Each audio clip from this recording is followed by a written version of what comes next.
સુરતની શિવશક્તિ કાપડ માર્કેટમાં લાગેલી આગ બાદ હવે સતત તપાસ ચાલી રહી છે। પોલીસ અને ફાયર વિભાગ વેપારીઓને માર્કેટની અંદર લઈ ગયું હતું।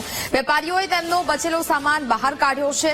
ફાયર બ્રિગેડ અને પોલીસ વિભાગે પંચનામું કર્યું। એફએસએલની ટીમ પણ તપાસ કરી રહી છે। આગ બાદ માર્કેટનું સ્ટ્રક્ચર જોખમી બની ગયું છે અને આ સ્ટ્રક્ચર જોખમી હોવાથી સાવચેતી સાથે તપાસ છે તે કરવામાં આવી રહી છે।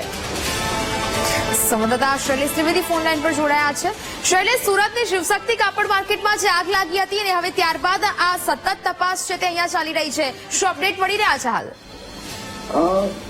એક અઠવાડિયા પછી હવે ધીમે ધીમે પોલીસ અને ફાયર બ્રિગેડની તપાસનો દોર શરૂ થયો છે। સૌથી અગત્યની વાત એ છે કે વેપારીઓનો જે માલસામાન અંદર બચ્યો છે તે વેપારીઓ પાંચ વેપારીઓને અંદર મોકલીને તેમનો સામાન ચેક કરવાની હાલ કામગીરી ચાલે છે। એ દરમિયાનમાં સ્ટ્રક્ચર ખૂબ જ જોખમી બની ગયું છે, તેને લઈને પણ સુરત ફાયર બ્રિગેડ અને પોલીસ દ્વારા ખૂબ સાવચેતી રાખવામાં આવી રહી છે।